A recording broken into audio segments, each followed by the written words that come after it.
Right, we're going to talk about Villa next. And I've got good news. It's great. Villa have spent money, right? And we've actually got players. It's great. To the point where Sophie, who usually joins us, I think she did a bit of a calculation, and I think there's like 25 out of a squad of 26. That's like the biggest squad Villa's ever had.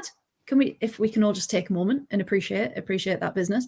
But of course, the star signing that most people will have thought about is, of course, getting Gabby Nunes on the last day of the transfer window. I don't know where that pot of money's been hiding. And like Emma said, don't know where the investments come from and why we didn't get it previously.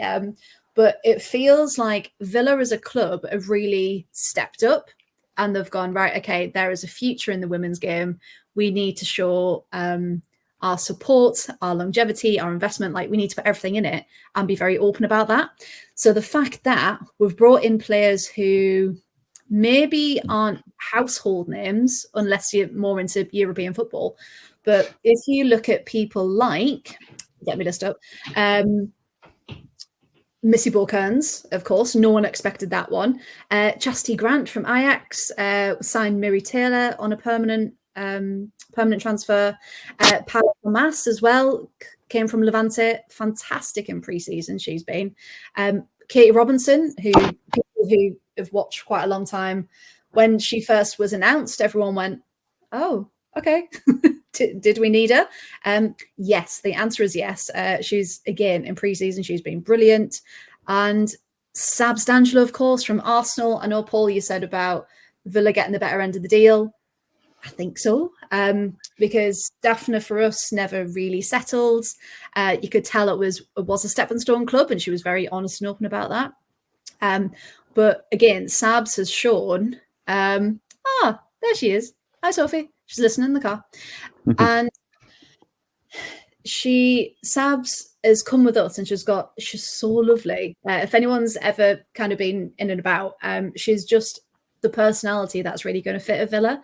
And she's going to wear the number 1 shirt, which we've got 3 incredibly good goalkeepers. So I hope we do see a bit more rotation.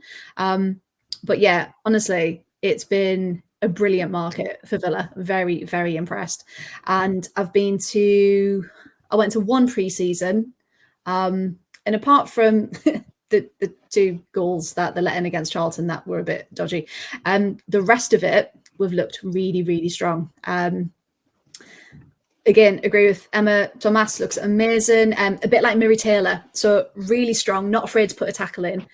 Proper like old school football is great. So I really think people are going to be impressed watching this season. Matthew's just put, who would I start in goal? Honestly, I'd be happy with either. Both are a cracking pair of hands. Feel really solid, both of them. We haven't seen Annalise in pre-season, so we don't know if she's got a knock or something, but we haven't had any communication. So I reckon Sabs is going to go and goal straight away. But we can't count out Sophia Poor either. Again, fantastic young goalkeeper. And yeah, just really looking forward to seeing what he does, because he's tried out a couple of different formations in pre-season, so we're not quite sure what the starting 11 is going to be. We think we've got about 8 down from who he started. But yeah, the fact that it's up for grabs and the fact that there's depth is insane. Because, of course, lost Alicia Lehmann. Many certain fans were upset about that one.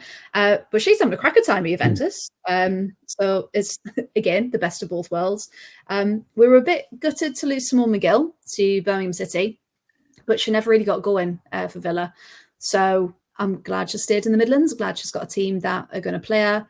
And, of course, Liv McLaughlin as well went on a permanent deal to Rangers. But, again, she was getting Champions League football that Villa couldn't offer her. So, overall, yes, we've lost some decent names, decent players. But, if anything, we've equalled or strengthened what we had. And that's the exciting part. And like Sophie said, we've gotten a lot of young players rather than the older / retired international players that Villa was known for many, many years. So yeah, Villa is looking incredibly, incredibly positive. So The Guardian, last thing I'll say before I move on, predicted that Villa would finish 9th. And I take umbrage with that. I think, if anything, they're going to finish equal or above last season. So between 5th and 7th, I'll be happy with. I don't think they're going to fall with 9th because the quality is much better than last season. But then again, so is the quality of the other teams as well. So I don't think it's going to be that low with that. But yeah, shooting for 5th or 6th, I reckon, for Villa. But yeah, just really, really impressed with their window, to be honest. And yeah, can't wait for Friday against Chelsea. Great opener.